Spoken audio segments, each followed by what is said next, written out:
Good morning. Today I have a quick special report continuing on with the leaked recording from a devotional given by Dale Renlund, Ruth Renlund, and Susan Porter 2 years ago in San Jose, California. The previous videos will, as always, be linked in the show notes. This short bit is Dale Renlund answering a question about LGBTQ people. Let's get into it. There are several questions about LGBTQ matters and how do we help our children?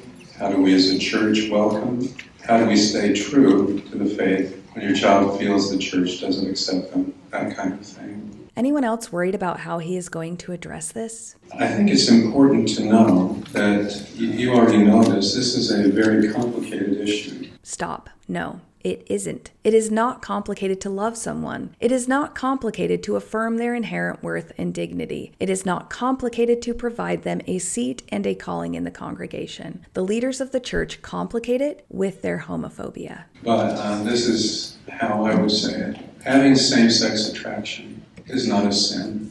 Belittling, ridiculing, demeaning someone because they have same-sex attraction is. We are not a church that is slamming a pulpit and condemning people to hell. I don't know about that. Jeffrey Holland tends to get pretty animated sometimes. But I think there's some days here where we get a little weak-kneed, we get a little willy-nilly and say, I'm going to bail on this. Don't you dare bail. I am so furious with people who leave this church. What kind of patty cake, taffy pull experience is that?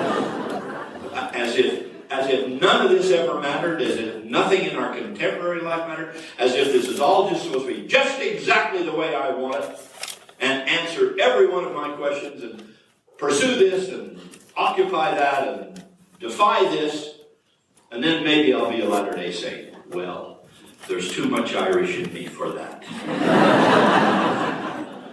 This church means everything to me, and I'm not going to leave it, and I'm not going to let you leave it. The first great rule of a storm at sea is stay in the boat. This is no time for you to say, oh, well, now it looks like, I don't know, nobody cares. I'll get up here on the edge and do a little half gainer over the side. Boy, that's a terrific performance. I tell you, you're in for a good experience. That's the dumbest thing you can do. And the only thing dumber would be for somebody else to follow you. You stay in the boat and pull the life jacket down on you and grab an oar and just hang on, and it's going to get calm. In fact, we believe that the honorable people of the world will receive a degree of glory in the hereafter, regardless. They will receive a degree of glory that equals or exceeds that which most Christian denominations consider heaven. Is this true? I never felt like Mormons had a better heaven than other religions. I just felt like it was much harder to qualify for Mormon heaven. If I'm teaching children, I'd ask myself, what doctrine? Let's go back to chastity for a second. If you were going to teach me about chastity, and you wanted me to live the law of chastity, you should ask yourself, what doctrine, if Dale correctly understood it, would motivate him to want to choose to live God's law of chastity? Well, that's about the entire plan. The premortal existence, a divine nature, and with a divine destiny based on choices. And again, anything that's unfair in life can and will be made right through the atonement of Jesus Christ. Wow, that was really jumbled. He basically said that if people really understand chastity, they will choose to not act on their attractions to the same sex. And then qualified it with, if that makes you miserable, that's okay, Jesus will fix it when you're dead. When you've spent your life alone and celibate. Here, Dale is effectively denying LGBTQIA plus folks the fundamental human needs the church simultaneously guarantees to heterosexual members. This is not equal sacrifice. It is a demand for a total identity sacrifice that is not required of any other group. It prioritizes the preservation of a doctrinal structure over the lived human experience of the member. This demand is ethically indefensible and psychologically damaging. Let me just read some things here. The doctrines of the Church of Jesus Christ, this is what I would say, teach that marriage between a man and a woman is an essential part of fulfilling God's plan for us. It's the only path by which we can achieve the kind of life He has. That's an absolute revealed truth. For you, Dale, it is your truth. Stop trying to make it everyone's. Some are angry when we're asked to love others, and others are angry when we are asked to stand for church doctrine on the family. And here Dale sums up one of the big conundrums of LGBTQIA+ folks and the current stance of the Mormon Church. The Church cannot make a significant move in either direction without accelerating the hemorrhaging of one critical demographic. Renlund's framing of complicated is merely a placeholder for the admission that leadership has no viable strategy to appease both factions simultaneously. We shouldn't falsely dichotomize this. We're asked both to love our LGBTQ+ friends and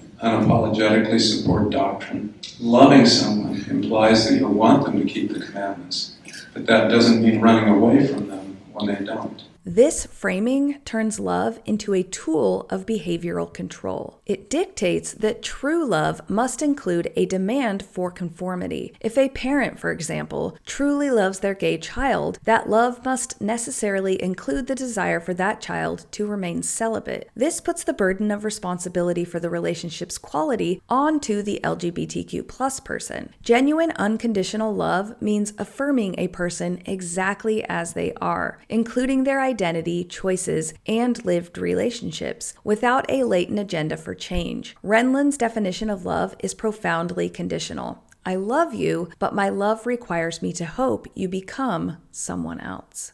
Nonetheless, priesthood and organizational leaders and parents need to communicate the following to members and their children. If you're same-sex attracted, not having come out, you're safe with me. If you're not sure about your gender, you're safe with me. If you come out as LGBTQ+ and trying to navigate what that means for you in the church, you're safe with me. No matter who you are, I want you here, I want to help you belong. I'm part of a church community that welcomes and supports you. This means that I won't tolerate slurs, derogatory comments, or hurtful responses. I'll not discuss your experience of gender or your orientation with anyone without your permission. You're not suspect for identifying as LGBTQ in terms of honesty, integrity, and worthiness. I'll listen to your experiences and follow the most up-to-date guidance from the church and do my best to avoid outdated and incorrect teachings about sexuality. Here, Renlund employs the quintessential bait and switch of current institutional rhetoric. His statement is designed to sound maximally empathetic and safe, but it is fundamentally undermined by the single non-negotiable policy he is sworn to uphold. Marriage is restricted to one man and one woman, and same-sex intimacy is a sin leading to excommunication. His highly personalized pledge of safety and welcome is invalidated and overridden by his church's own doctrine. Renlund pledges you're not suspect for identifying as LGBTQ in terms of worthiness. This is technically true, but deliberately misleading. The issue is not the identity, who they are, but the actions that flow from that identity, who they love. The church knows that a healthy LGBTQ+ person will eventually seek out companionship, and that is where the worthiness barrier is instantly erected. To invite someone in, listen to their experiences, affirm their feelings of safety, and then force them into a choice between lifelong celibacy and excommunication is spiritual abuse. If there are transgressions you wish to repent of, I'll do everything I can to help you navigate the situation with integrity and compassion. But I'm not neutral. I'm fully on the side of the restored gospel.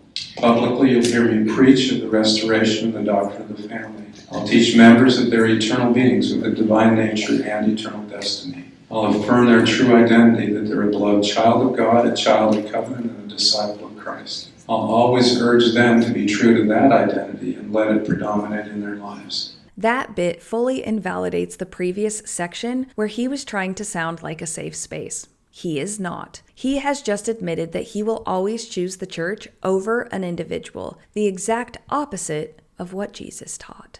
I'll not apologize for asking you to live up to your commitments. I care enough about you to ask you to live a life of integrity, that you make commitments carefully and keep them resolutely. My greatest desire is for your long-term welfare. I'll point out when your actions don't comport with the restored gospel, but I will not nag you about it.